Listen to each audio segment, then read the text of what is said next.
Welcome to part 3, and if this is your first time here, I highly recommend watching part 1 and 2 first. They're already on the channel, and trust me, you'll enjoy this story a whole lot more when you see how it all began. Now, let me continue the story of how I became a borrowed wife on paper, a stranger in reality, and someone who fell in love when I least expected it. The last time I saw Fikayomi, he had placed a marriage contract in front of me, and somehow, against all logic, I found myself stuck in the middle. I wish I could tell you I walked away from the Adeola's headquarters without looking back. I wish I could tell you I tore that contract into tiny pieces and went home and never thought about it again. But that would not be true. I carried that contract home like it weighed 100 kilograms. Every few minutes I opened the folder again and again, hoping I had misunderstood everything. 30 days? A legal marriage appearance? A life I could not recognize, and an amount of money large enough to rebuild almost everything Daniel had destroyed from me. The first payment alone could clear out my outstanding rent and the debt I had accumulated during the months when work disappeared, giving me enough time to breathe and room to start all over again. The remaining amount will be paid at the end of the agreement, provided I fulfill every part of the agreement and protect the Ateidola's family's privacy. On paper, it sounded really simple. I would become Fikayomi's Adetola's wife for 30 days.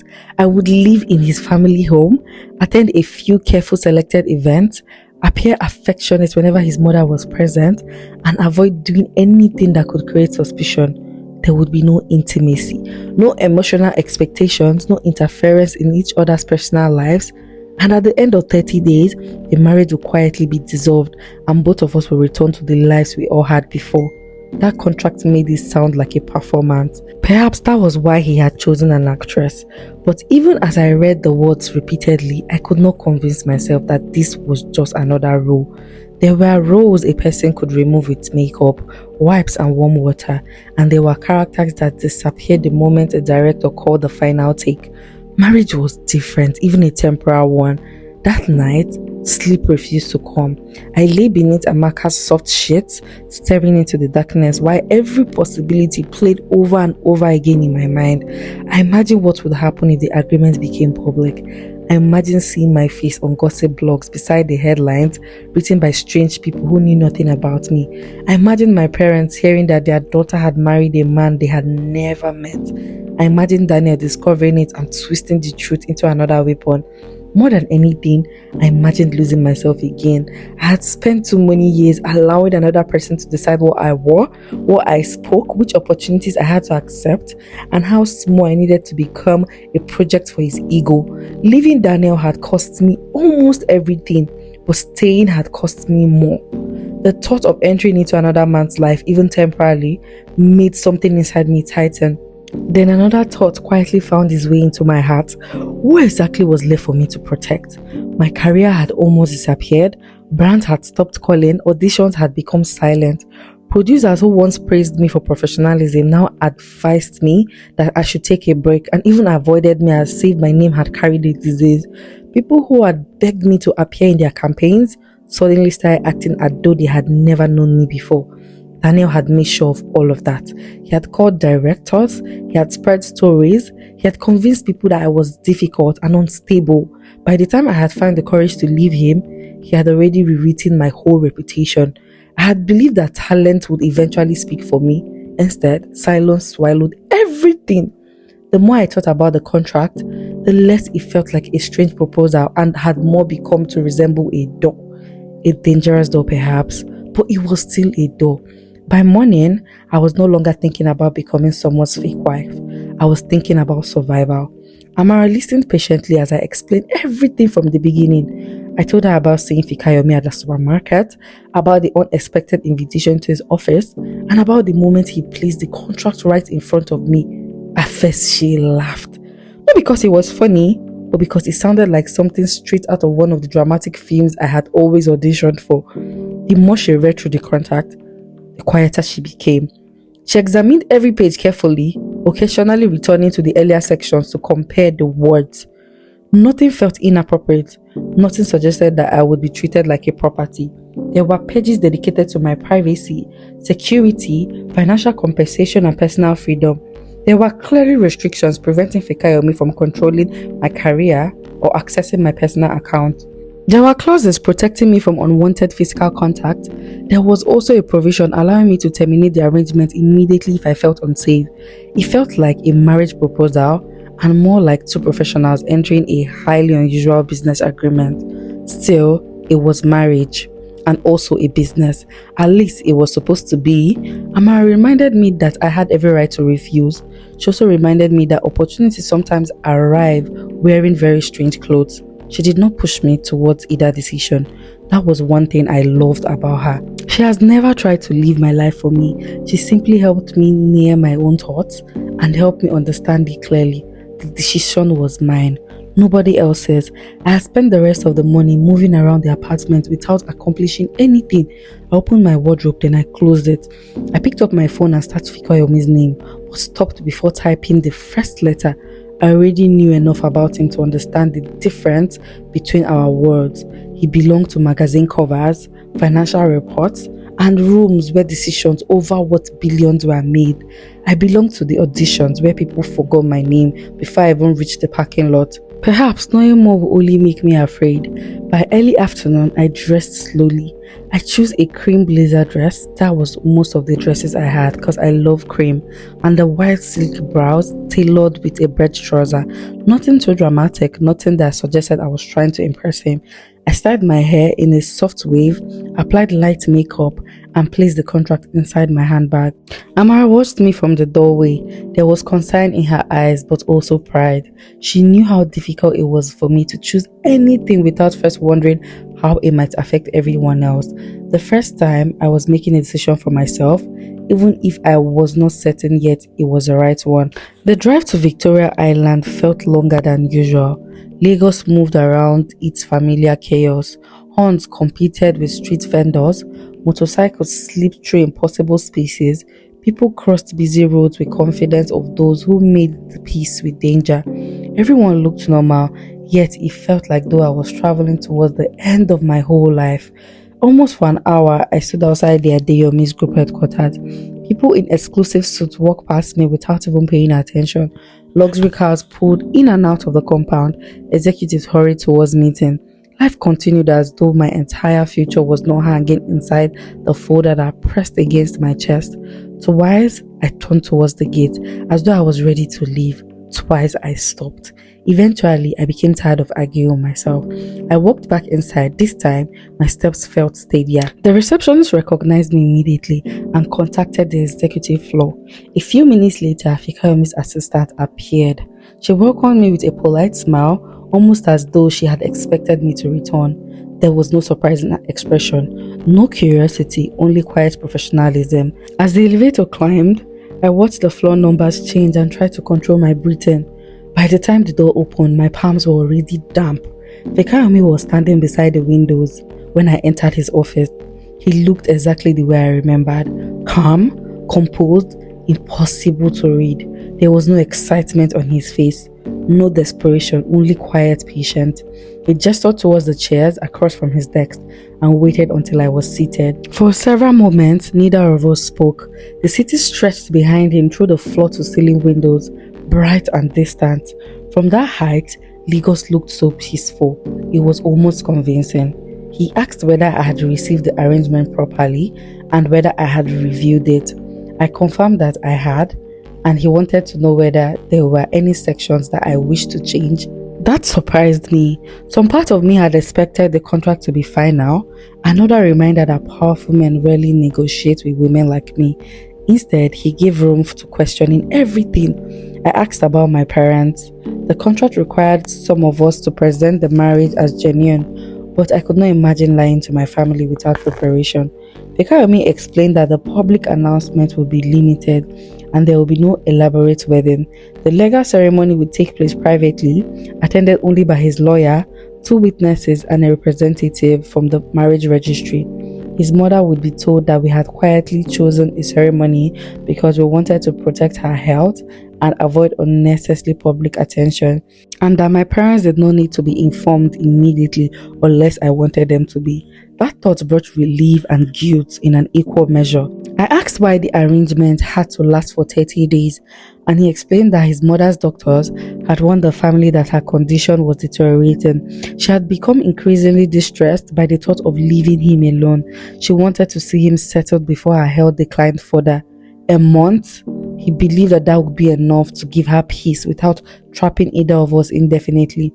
As he spoke, something shifted beneath his eyes. It disappeared quickly. I recognized it. Fear. That moment, it had always been easy of him to think only as a billionaire trying to solve a personal problem with money, but grief did not care how much a person owned. Behind the tailored suit and controlled expression was a son terrified of losing his mother. For a brief moment, I understood him.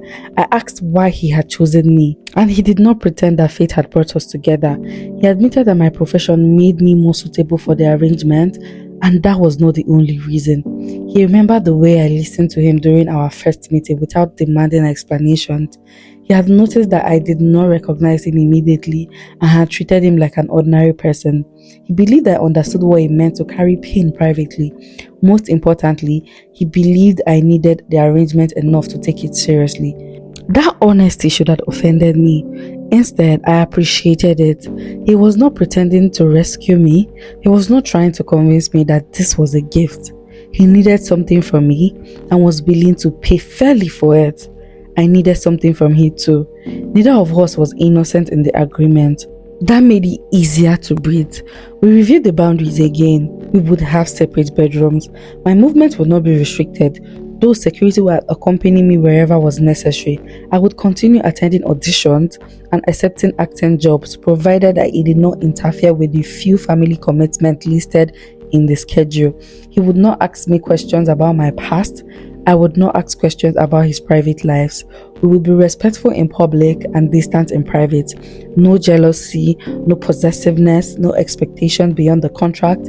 Everything was carefully designed to prevent confusion. I should have found that comforting. Instead, the rules made me realize how completely our lives were about to change. At the bottom of the final page, 2 empty lines waited for our names.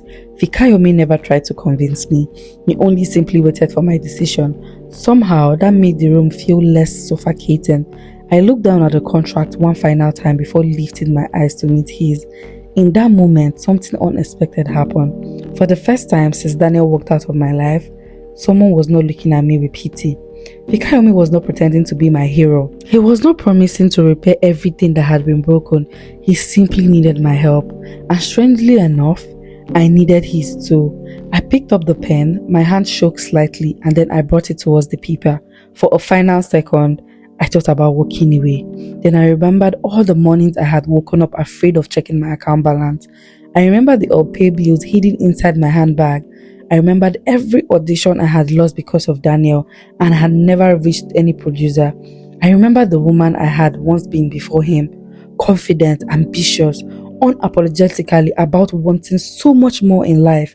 Perhaps this arrangement would destroy what was left of me, or perhaps it would give me the chance to finally find the woman I was again. I signed my name slowly.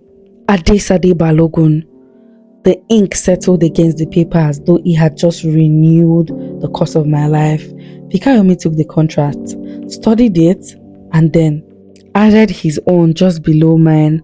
Just like that, it was done. There was no celebration, no dramatic music, no sudden warmth beneath us. Only strangers sitting across each other, bounded together by an agreement neither of us fully understood. The assistant entered with copies of each signed agreement and a folder containing the schedule of the following days. The legal ceremony would take place in the afternoon. Afterwards, I will be taken directly to the Atedolas family's estate.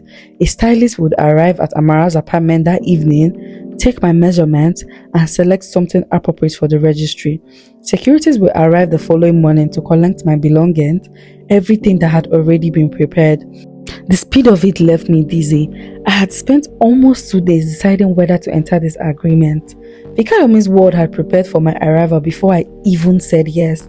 Before I even left, my first payment appeared in my bank account. I stared at the notification longer than necessary. The numbers looked so unreal. For months, money had represented fear, rent, debt, failure, and suddenly it represented space, time, possibility. I should have felt relieved. Instead, guilt settled heavily on my chest. The money had made something real. This was no longer considered an agreement. I had accepted it. And when I stepped outside the Atedolas group headquarters, Lagos looked exactly the same. Traffic still crawled, horns still echoed through the streets, people still rushed past chasing their lives that had nothing to do with mine. Yet everything had changed inside me. I called Amara from the car. The moment she heard my voice, she knew. She did not need an explanation. She remained quiet for a few seconds, then reminded me that whatever happened, I was not facing it alone. By the time I had returned to the apartment, she had already ordered food, cleared the space in the living room for my bags, and for the next several hours, we packed. At first, we treated it lightly. Amara made exaggerated expressions each time I placed another pair of shoes into the suitcase. She teased me about dressing as though I was relocating permanently instead of living for 1 month. But beneath the laughter, sadness followed us around the room. The apartment had become the first place where I felt safe after leaving Daniel. Amara had opened the door without conditions. She had sat beside me on the nights when I couldn't stop crying. She had reminded me to eat even when grief made food taste like sand. Leaving, even if it was temporarily, felt like abandoning the life that had helped me survive. I packed clothes suitable for family dinners, casual mornings, and public appearances. I added my skincare products, makeups, scripts, notebooks, and the old photograph of my parents that traveled with me everywhere I go. I stared at it for several moments before placing it in between two folded dresses. I still had no idea what I would tell them. The stylist arrived shortly after sunset. She was efficient and discreet, carrying garment bags and boxes of shoes into the apartment, as though she was preparing a stranger for a marriage overnight. Everything seemed perfectly normal. She took my measurements, studied my complexion, and simply selected an ivory dress that felt elegant without looking bridal. The ceremony was supposed to appear private and intimate, nothing extravagant, nothing that might attract attention before the family was ready. After she left, Amara and I ate dinner on the floor in between half-closed suitcases. Neither of us had much of an appetite. She asked whether I was frightened. I admitted I was. Not because I believed Hikayome would harm me. Strangely, he was not part of what frightened me the most. I was afraid of entering a world where every detail was controlled. I was afraid of playing a role so convincing that I forgot where Sade ended and Mrs. Atedola began. Amara reminded me that I had just escaped a real prison. A 30-day performance would not take away the strength it had required to leave Daniel. I wanted to believe her. That night, we slept in the same room, like we had during our old university days. The lights remained off, but neither of us slept for a long time. We had spoke quietly about everything except the following day.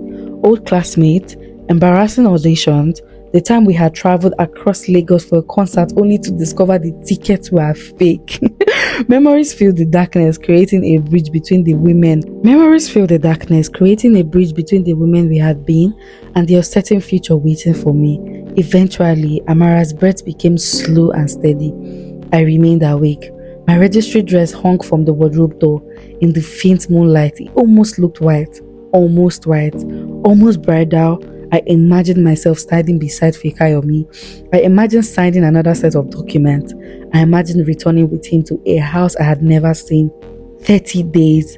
I repeated that number until I lost what it meant. It was only 1 month, 4 weeks, a small piece of my life, but somewhere inside me, a quiet warning began to grow. Some doors did not close simply because a contract said they should. Morning arrived too quickly. By 7, the apartment was filled with movement. A makeup artist had arranged products across the dining table.